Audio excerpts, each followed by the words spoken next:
sou a pastora Ingrid Freitas, sou pastora aqui da Igreja Apostólica Tempo de Milagres e estou aqui hoje para um bate-papo muito bacana com meu querido amigo, o pastor Ricardo Patazzi, da Igreja Reviver, lá de Londrina. Tudo bem, pastor Ricardo? Tudo na paz, você que nos acompanha, nos assiste, muito bom tê-los conosco. E eu tenho certeza, pastora Ingrid, que vai ser um tempo especial, onde as pessoas terão a oportunidade de receber instrução, tanto sobre o que está acontecendo na igreja que Deus lhe confiou, como aquilo que estamos vivenciando no mundo nesse momento. Com certeza. E também temos o prazer de ter conosco o pastor Israel Miranda, que está junto com o pastor Ricardo em Londrina, mas estudando, buscando conhecimento, porque ele é de Angola e logo vai voltar para lá para enriquecer a igreja de Angola. Tudo bem, pastor Israel? Tudo bem, pastora? Tudo bem, pastor Ricardo? Queridos ouvintes, internautas, é uma alegria estar aqui para juntos refletirmos um pouquinho a respeito da igreja, da palavra, e um prazer estar com os senhores. Muito bom estar entre amigos, né? E com certeza o tema que nós vamos debater hoje é bem atual. Nós vamos falar sobre a igreja pós-pandemia. E faz uma confusão, um nó na cabeça esse negócio aí, né? Porque a pandemia chegou, não avisou que ia chegar. A gente estava assistindo a televisão, vendo o povo de máscara lá na China e achando que estava longe. E dizia, meu Deus, como é que eles vivem de máscara? E de repente, quando você fecha o teu olho e acorda pela manhã, quem está mascarado é você, né? A morte que estava tão distante está na porta da nossa casa e nós começamos a ficar vendo o mundo sendo governado pelo medo. Porque passou, né? Passou dentro da igreja, algumas pessoas tão corajosas acabaram se desestruturando, o mundo se desestruturou e o governo do pânico entrou aí por um tempo. Mas o foco da nossa conversa hoje é, né, o que isso trouxe para a igreja. E a primeira pergunta que eu quero fazer para o pastor Ricardo aqui, porque eu quero que ele me diga qual foi o sentimento, porque foi assim, né? Um estralo, aconteceu. E de repente fechou a igreja. Fechou a igreja, não pode ter culto, não pode abrir, não podemos fazer mais nada. E aí, pastor Ricardo, como é que foi isso no seu coração? Lá na Igreja Reviver em Londrina. Eu estava nos Estados Unidos, eu estava voltando e no aeroporto de Washington, quando eu cheguei, foi o primeiro impacto, porque eu vi as pessoas todas de máscaras. E basicamente eu, minha esposa e minhas filhas não estavam de máscaras.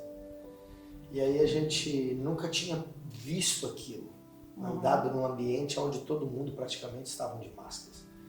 E quando nós chegamos no Brasil, que foi ali o mês de março, já entrando para o mês de abril, a gente começou a ver as coisas acontecendo e também, chegando a Londrina, começamos a perceber que havia uma agitação. E eu fiz os primeiros cultos no retorno dessa viagem e logo em seguida eu comecei a ouvir os noticiários e logo na sequência a igreja teve que deixar de fazer o culto presencial. Bom, nós passamos por aquilo que nunca imaginaríamos que íamos passar. Eu comecei meu ministério em 1998. Então, essa virada de ano agora vai completar 25 anos que eu sou pastor titular. Então, em 25 anos, nós nunca passamos por isso. Foi algo inédito, algo inesperado, mas que aconteceu. E nesse momento, eu comecei a receber ligações pelo fato da gente liderar igrejas, liderar pastores. Eu comecei a receber ligações de pastores perguntando como que vai ser agora. E aí, na nossa intimidade com Deus, no nosso tempo de oração, de devocional, é natural que a gente vai fazer essa pergunta. E agora? E agora, Senhor, como que vai ser? Então, por exemplo, no meu caso, entre a igreja que eu sou pastor e as demais, passa de R$100 mil de valores de aluguel por mês. Envolve 13 igrejas. E você de portas fechadas, você imagina como que a gente vai honrar tudo isso? E foi nessa hora que eu consegui entender que ali estava a grande oportunidade para que eu pudesse ter uma experiência com Deus no aspecto de que realmente Deus me chamou. E aí eu pensei assim, se Deus não me chamou, desculpa o termo que eu vou usar, mas eu pensei assim, me ferrei. Né? Eu vou ter que arrumar alguma coisa para fazer. Agora, se Deus me chamou, Ele vai prover. Ele vai prover. Assim como Ele proveu ao longo da história da igreja. É como se a gente tivesse, eu também tive a mesma sensação, pegando uma carona na tua palavra, foi um desafio muito grande, né? E essa mesma sensação, e no meu coração eu coloquei, e a gente sempre fala sobre Jeová Jiré, e a gente experimentou gotas de Jeová Jiré ao longo da vida. E eu falei, Deus, agora eu quero experimentar a cachoeira de Jeová Jiré, porque agora é o Senhor e é o Senhor. E eu pude conhecer esse Deus provedor. E eu creio que ali em Londrina, pelo que a gente tem visto a igreja brilhando, aconteceu o mesmo contigo, não foi? E o que eu percebi, por exemplo, é que Deus também nos desafiou. Sim. Porque quando eu percebi que não tinha mais o culto presencial, eu pensei assim, bom, eu não fui pego de surpresa concernente a ter que levantar um recurso, preparar uma equipe e organizar equipamento para fazer um culto online. Porque já tinha. Eu já vinha há 4 anos com as transmissões online, então nós apenas demos continuidade. Sim. Começamos a ver que o número de visualização, de pessoas engajadas no culto online aumentou demais. Mas aí eu pensei assim, eu como pastor tenho uma palavra, que o pastor que ama suas ovelhas tem que dar a vida por elas. Então eu não tenho para onde correr, eu não vou me esconder. Eu tenho uma filhinha que eu preciso ver ela crescendo, está com 2 anos, 1 ano, ela nasceu no meio da pandemia. Eu disse, eu vou ter que criar essa criança, mas eu não vou poder ficar trancado dentro de casa. Eu vou ter que dar a vida pelas ovelhas. Então foi aonde eu fiz um alvo, logo de cara. Eu falei, a nossa média de entrega de cestas básicas por mês, ela é uma média de 100 cestas básicas. Aí liguei para os pastores e falei, vamos aumentar isso aí? Vamos aumentar para 1.000? É pandemia, mas e recurso? Eu falei, essa é a hora. Essa é a hora. E aí eu tinha um carro maior para 7 lugares, baixei os bancos e comecei a andar nas ruas. E aí, pastor, olha que interessante, veio uma ideia, que eu não sei quantos fizeram isso no Brasil. Eu peguei uma equipe, que inclusive um dos meninos trabalha meio período na Band, e meio período ele é funcionário da Reviver. E ele tem toda a estrutura de filmagem, eu peguei ele e conversei com ele, ele falou, não, vou preparar toda a estrutura para te atender. Fiz uma reunião com o Israel Miranda, com a minha irmã, a pastora Vanessa, eles se revezavam e nós começamos a sair meia-noite. Então a gente saía de casa meia-noite e ia até 3, 4 horas da manhã. O que eu fazia? Eu parava na frente de uma empresa, de um comércio, de uma loja, e eu orava, abençoava, pegava o telefone do proprietário, mandava um WhatsApp, mandava um vídeo para ele do nosso cuidado. Essas pessoas começaram a contribuir, essas pessoas começaram a fazer doações. Quando a gente viu, nós não estávamos entregando 1.000, nós estávamos entregando 2.000 cestas básicas. Olha só que maravilha. Isso foi tocando Londrina, a imprensa começou a vir atrás para querer saber o que estava acontecendo. E a gente foi conquistando espaço. Isso é uma estratégia, as né? coisas, até hoje, por exemplo, teve mês que nós pagamos o aluguel, só o aluguel da sede é R$32.000. Teve mês que a gente pagou o aluguel com dinheiro que entrou e até hoje eu não sei quem foi que contribuiu. A gente teve que se reinventar. Eu comecei a minha estratégia para segurar a igreja e recebi muita ajuda online, foi que eu comecei no dia que decretou a pandemia até o dia que baixou para 70% a pandemia em Curitiba. Nós fizemos no primeiro ano duas reuniões online por dia, um culto às 20 horas e a oração da meia-noite, que ficamos por 2 anos orando. Muitas pessoas foram curadas, muitas pessoas foram sustentadas no momento do seu luto, muita ajuda veio para a igreja. Então, a gente tem que se reinventar, né? E uma coisa interessante, que o pastor que sobrevive a isso, ele não pode ter medo, porque o governo de Satanás, ele é o medo. Então, eu vejo que eu também não tive medo, eu enfrentei, você enfrentou, outros pastores enfrentaram, porque se a gente recua diante de um ataque do inimigo, ele toma conta. Mas eu quero dar uma curiosidade. O Israel, os pais dele são pastores em Angola, né? Em 2 extremidades de Luanda. E como é que foi por lá cheguei, pandemia, chegou, e agora? Como é que reagiu? Qual foi as notícias que você teve de lá? Olha, as notícias que tive de lá, primeiro é que a pandemia lá foi menos intensa que outras partes do mundo, em termos de afetar as pessoas, no sentido de doença mesmo. Sim. Só que o governo lá fechou muito cedo as igrejas. A igreja angolana ficou em torno de 6 a 8 meses Fechado. tudo fechado, sem ter culto. Eles podiam fazer algum culto online, só que aí está o problema. No mínimo 95% da igreja angolana não tem Condição de fazer um culto online. Não tem culto online, não tem página na internet. Como sobreviveu? Esse é o desafio. Sobreviveram a partir de possíveis encontros, mas de grupos pequenos. Aqueles que estavam trabalhando nesse sentido conseguiram fazer isso e se manter.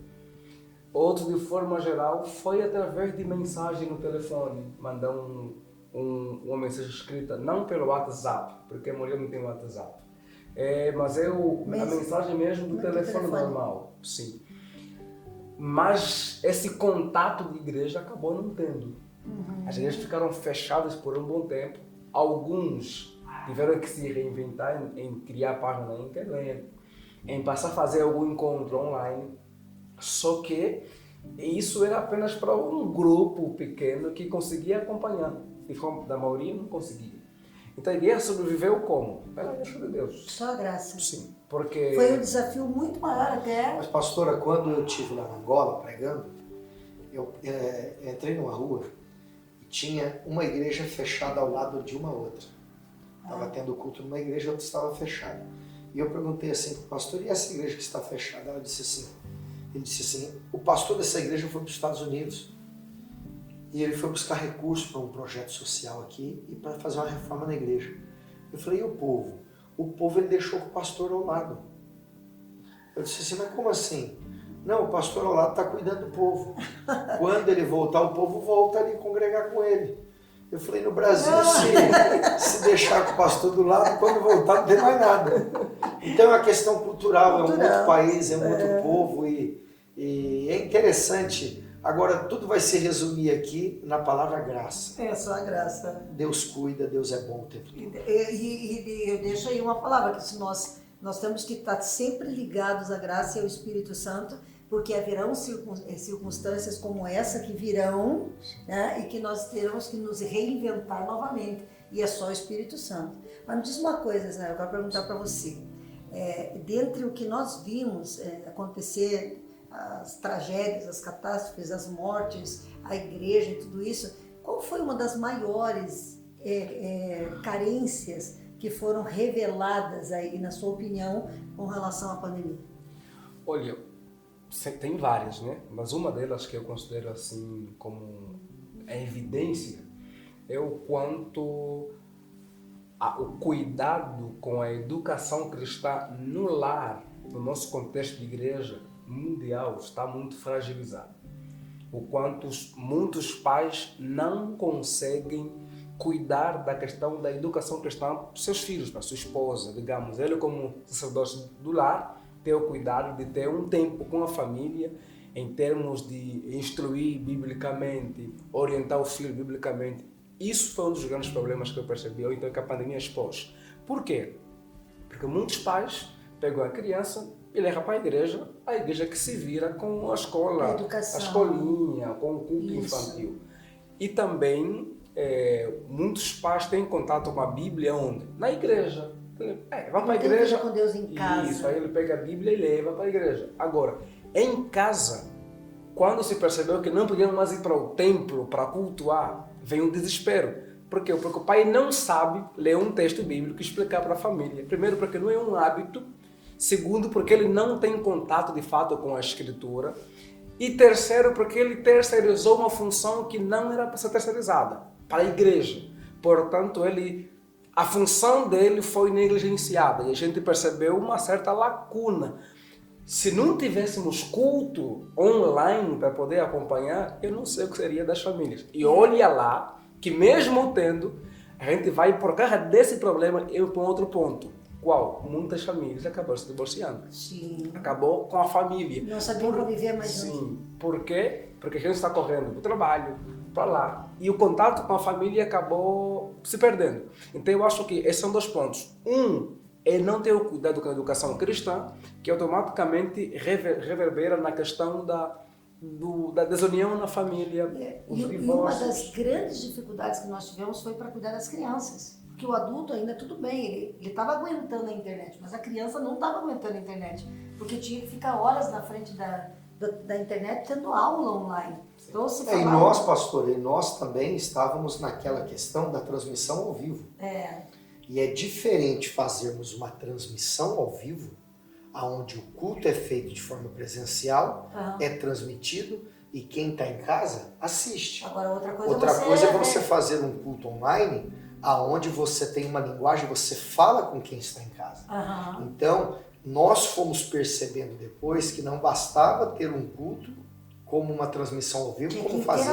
Nós tínhamos que interagir. Então, imagine esse período entre a gente ter o entendimento que teríamos que fazer um culto online, então eles tinham que ficar assistindo. Uma criança, um adolescente só ficar assistindo. E a gente começou a querer fazer um trabalho com criança, mas não funcionava porque eles estavam saturados, né? E aí a gente percebeu isso que o pastor... Agora já está ficando melhor, porque por mais que o culto é uma transmissão ao vivo, a gente está na abertura, na contribuição, na adoração, na pregação, nós estamos falando com quem está em casa. Nós estamos fazendo apelo para quem está em casa. Então, as coisas vão mudando. As coisas vão sendo diferentes. Aí, nessa dificuldade que nós tivemos com as crianças, a gente fez um material para que os pais fossem ministrar. E aí, bateu nisso que você falou. Porque os pais não sabiam fazer. E aí, nós tivemos que dar treinamento para as devocionais que os pais iam fazer em casa. E aí a gente fazia as devocionais com os pais, treinava os pais, dava o treinamento do material para os pais e depois os pais ministravam os filhos e filmavam um pedacinho, a gente passava no telão para mostrar para o povo. Mas, não foram todos os pais que aderiram e tivemos muita dificuldade com relação a isso e brotou essa grande necessidade da gente implantar o culto no lar. Né? Isso é um desafio para a igreja. Fazer com que os nossos membros eles tenham o seu culto familiar para num próximo momento não ter uma ruptura tão grande quanto a família. É um desafio aí, né? Agora, pastora, hoje a minha maior dor, não sei se esse é o termo que eu posso usar, ou preocupação, com tudo isso que nós vivemos, é que eu descobri, eu tenho certeza que a senhora também descobriu, que tinha um grupo que a gente julgava que estavam firmes, julgávamos que estavam a fim de vir para a igreja, e esse grupo, ele esperava uma grande oportunidade, porque se eles saem da igreja e eles abandonam, fica um pouco chato, vão chamar ele de desviado, vão chamar de rebelde, vão chamar de ingrato. A pandemia foi a oportunidade da vida. A pandemia foi talvez a resposta da oração dele. Porque ele vazou, ele partiu. E ele era a fim de não vir mais para a igreja. E ele encontrou um motivo. E esse grupo de pessoas está difícil de trazer de volta. Porque ficou do jeito que eles queriam. Já vamos falar sobre essas nossas dificuldades. Mas eu quero uma pergunta, só falando de internet, comunicação, contato com o povo, aprender a se relacionar com o público que está em casa e tal. Mas eu faço uma pergunta para vocês agora. Qual o ponto positivo, aí entra um pouquinho naquilo que você já está falando, e qual o ponto negativo que nós tivemos nesse contato mais próximo e intenso com relação à internet na igreja? Eu vou falar um pouquinho do positivo, Israel fala um negativo. Vamos lá. O positivo é que a gente conseguiu discernir melhor os maduros na fé. A gente conseguiu perceber melhor as pessoas que já estavam tendo uma caminhada mais íntima com o Senhor. E a sede deles, porque dava 15%, estava lá eles. Eles brigavam pelos 15%. Se tinha 30%, estavam fazendo fila para entrar, os maduros. Exatamente. A gente conseguiu perceber com quem realmente a gente pode contar, seja na participação, seja no engajamento, seja no serviço prestado, seja na contribuição financeira. A gente conseguiu discernir melhor quem é quem. E o negativo? O negativo é que nós vivemos uma cultura individualista e consumista.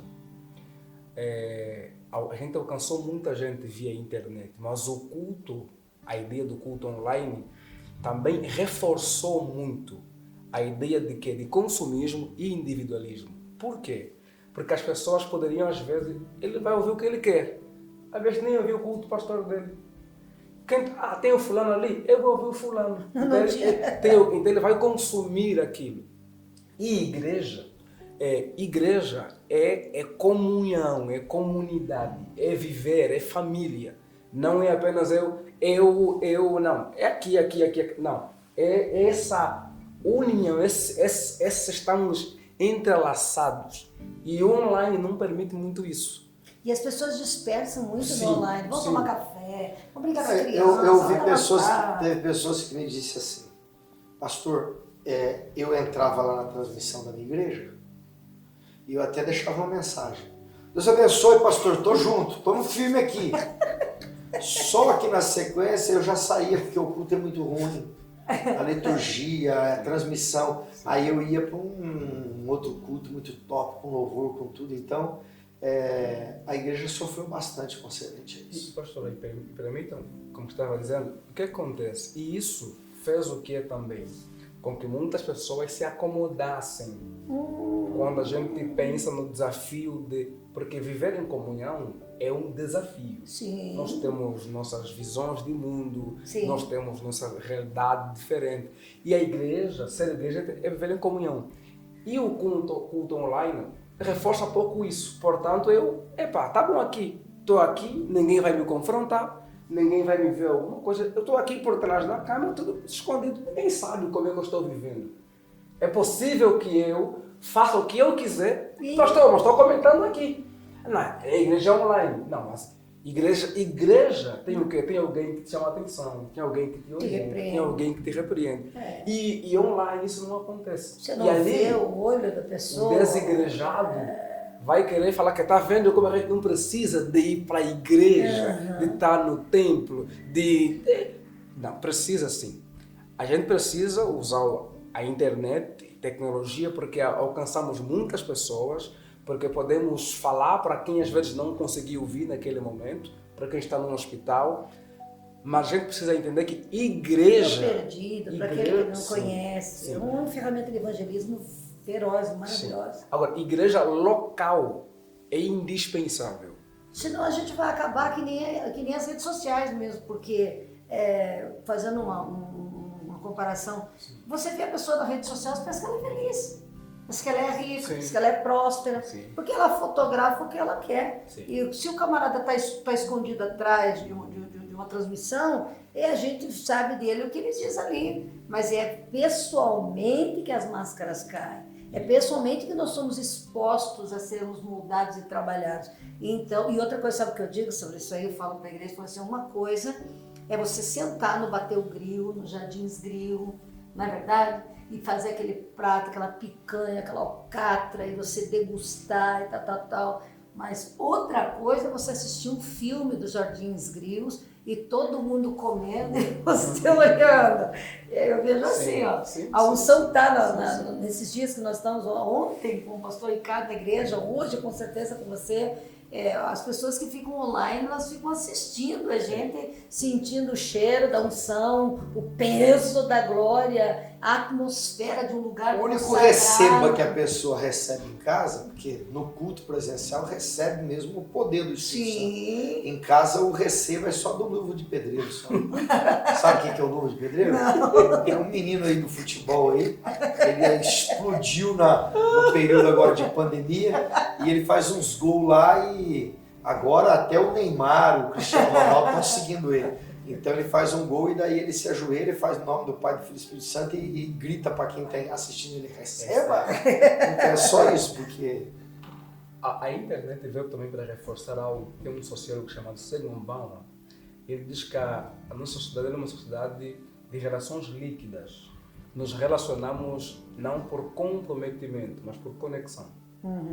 E isso aqui não é algo positivo que ele está dizendo, ele está constatando algo.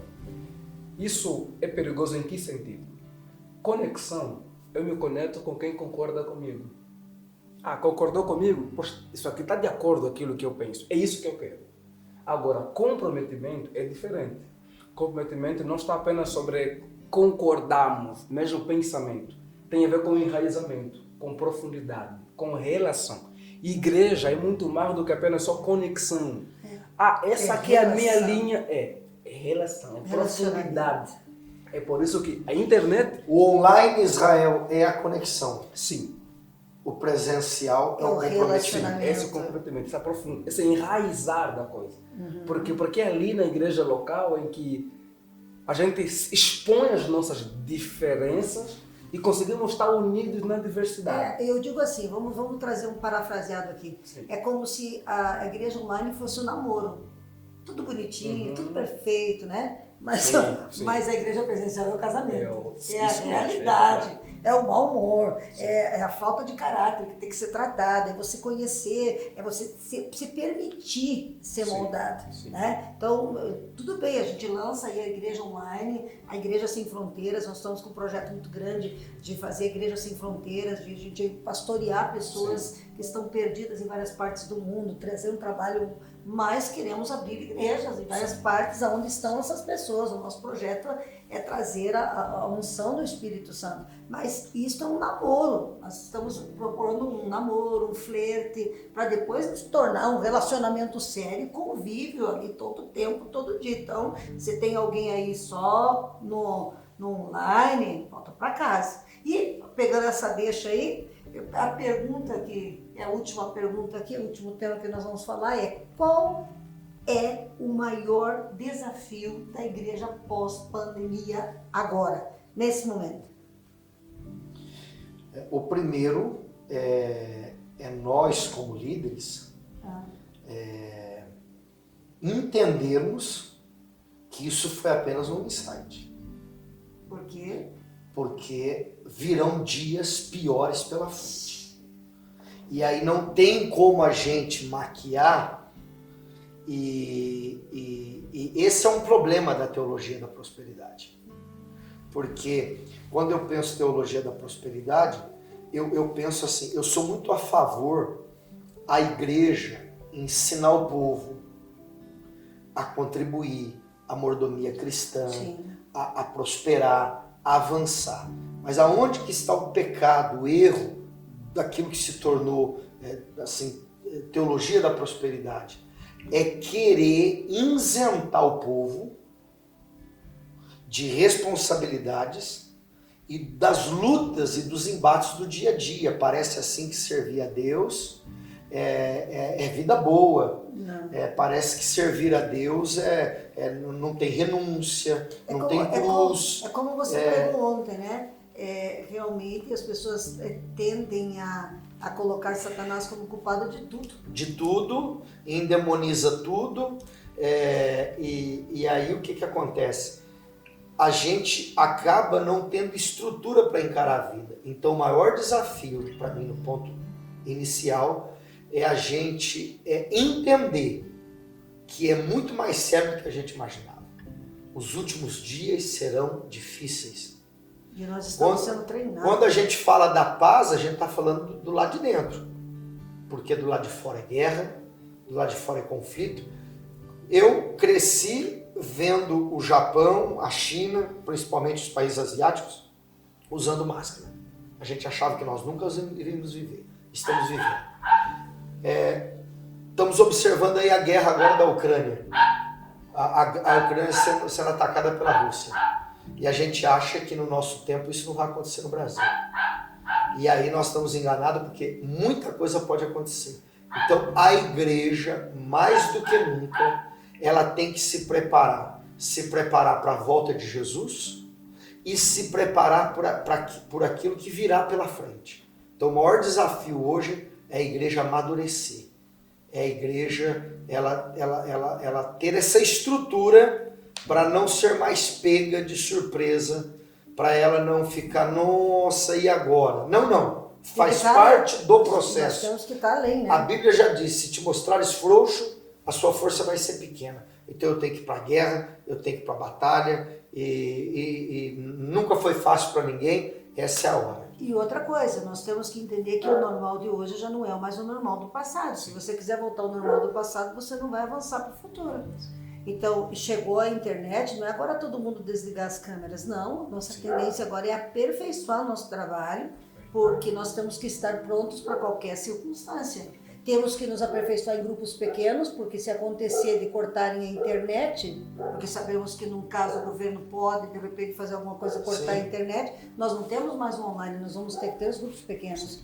Porque lá Angola foi salva pelos grupos pequenos. Se não tiver pequenos grupos, se nós não estivermos avançando aí, essa questão da igreja sempre junta, todo mundo no mesmo lugar, é maravilhoso. Mas também temos que ter a igreja da família, também temos que ter a igreja dos pequenos grupos, porque se faltar internet e se faltar qualquer coisa, as pessoas vão estar de casa em casa, estarão orando, voltar. Eu creio que um desafio da igreja agora é ensinar, trazer novamente o sacerdócio da casa, né? O sacerdócio do lar, trabalhar muito forte. Nós temos colocado na igreja como um grande desafio até o encontro de homens, trabalhando muito forte o desafio do sacerdócio. Treinamento de pais eu quero fazer, e nós já estamos com o programa para treinar pais para que sejam pastores em casa, porque quem tem que dar educação cristã para os filhos não é a igreja, são os pais. Então nós temos que ter esse desafio de preparar a igreja, né, pastor, para coisas piores, porque se não acontecer o pior, nós não perdemos nada por estarmos preparados. Agora, se nós não estivermos preparados para o pior, quando ele vier, vai virar catástrofe. Algumas igrejas que sobreviveram foram igrejas que saíram na frente, que inovaram. Eu já estava acostumado com câmera, já estava acostumado com internet, eu já estava acostumado com vídeos. Nós já tínhamos um nível de transmissão como a Reviver. Então, eu não gosto disso. Para mim, a igreja... Não, a gente tem que entender que o mundo mudou, né? E eu acredito que o maior de todo desafio que a igreja passa hoje é encontrar um equilíbrio entre o que era, o que é e o que vai ser. Exatamente. E começar nesse equilíbrio a desenvolver, né, um futuro. Perfeito. É isso? Perfeitamente. A gente precisa se contextualizar com a realidade de hoje, porque se a gente não se contextualiza, a gente fica para trás. E se contextualizar não significa perder a nossa essência enquanto igreja. Porque a gente tem que entender que a igreja não é apenas sobre funcionalidade. Tem também a questão da essencialidade. Sim. A funcionalidade ela é indispensável, até porque a gente tem que crescer, tem que avançar. Mas não podemos perder a nossa essência. E esse equilíbrio é o ponto. Nós temos que achar esse equilíbrio entre o ser igreja, a essência do ser igreja, como um organismo vivo, mas sem desprezar o ser igreja enquanto uma estrutura. Nós somos organismo, somos uma organização. Sim. Enquanto organização, nós temos que nos estar Organizar. pronto para aquilo que vem. É como o mercado, as empresas lá fora.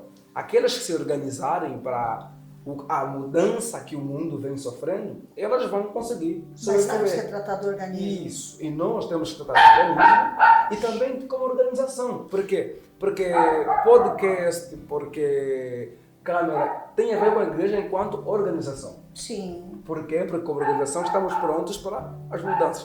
Como organismo é a pregação poderosa. Como organismo é essa proximidade nossa comunhão. Essa comunhão. Isso. É Nós isso temos aí. que ter estrutura, organização, para quê? Para manifestar que nós somos como organismo vivo. Esse equilíbrio é indispensável. E para enfrentar as batalhas da vida, nós temos a essência. A nossa essência é amor. Então, o que fez o pastor Batardi sair para as ruas? O que me fez enfrentar a pandemia? Quase perdi a voz, duas vezes por dia, pregando, conversando, atendendo muito mais, conversando muito mais. É a fonte do amor. Eu tenho um pastor em Manaus, na época da crise em Manaus, onde as pessoas estavam caindo mortas na rua em Manaus, ele estava com a esposa orando pelos doentes. Né? E o que faz uma pessoa sair da sua conforto? A igreja precisa viver o amor.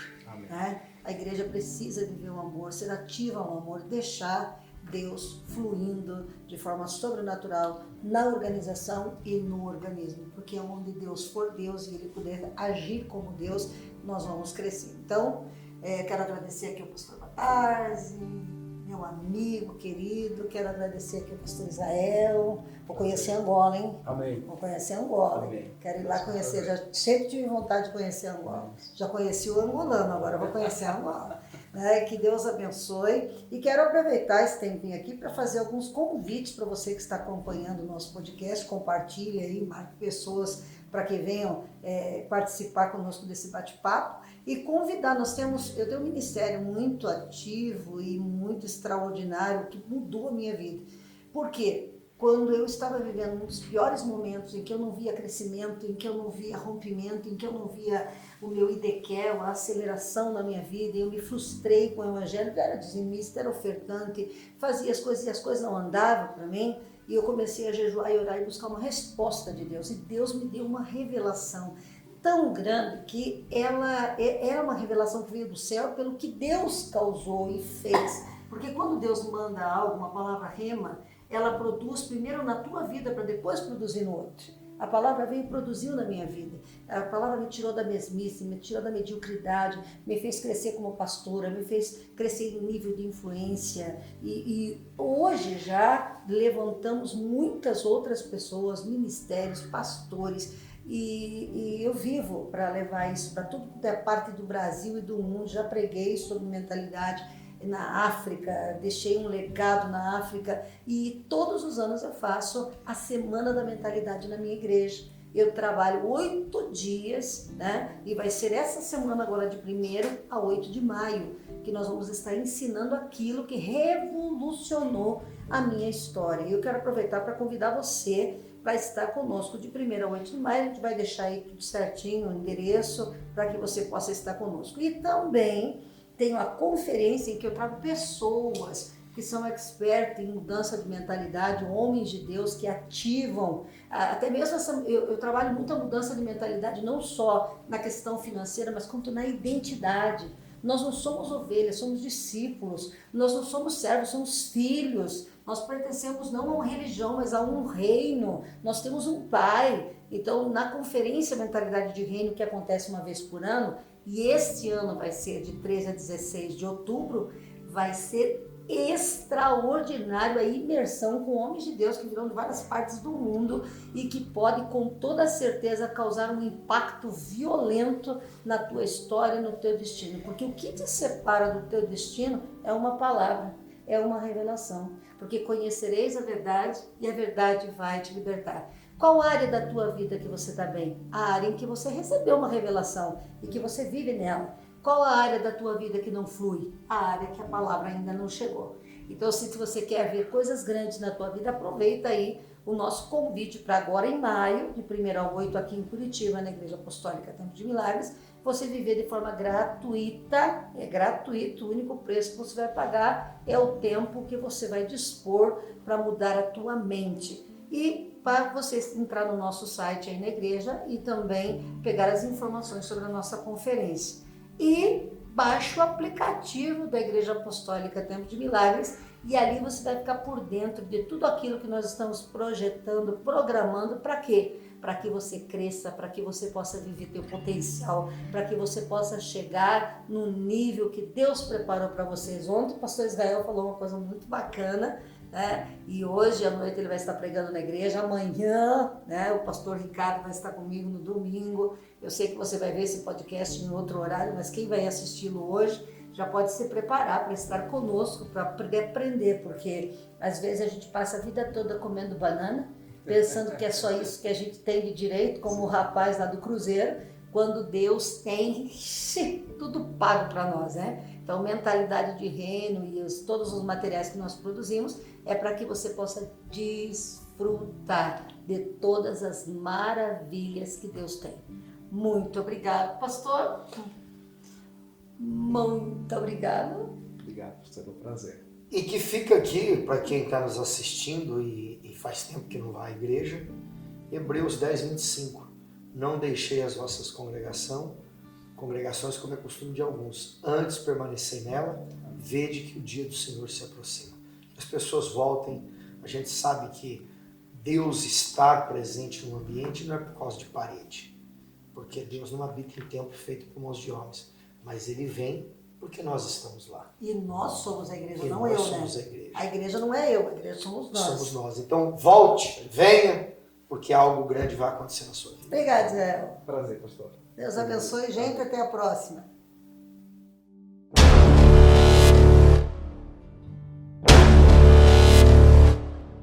Quando Deus sopra, Deus vai diminuir o nível do teu problema. Quando Deus sopra, Deus vai escoar aquilo que te afoga. Quando Deus sopra, Deus fará escoar aquilo que está afogando tua casa. Quando Deus sopra, Deus fará diminuir o nível das águas destrutivas da tua vida. Se canta la basura, anda la basura, santa la massa.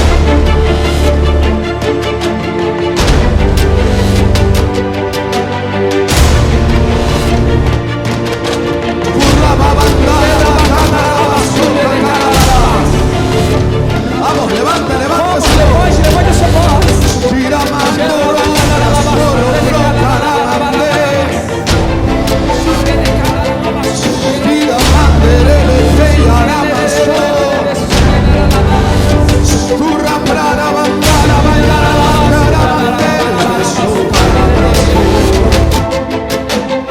Si yo soy profeta, yo declaro E se eu sou profeta, eu declaro que el lenguaje de que a paternidad linguagem da paternidade se instala en esta se casa. instaura nessa casa. No son siervos, Não são servos, no son ovejas, não são ovelhas, son hijos, são filhos, hijas filhas del Padre, do Pai, en el nombre de no Jesús. nome de Jesus.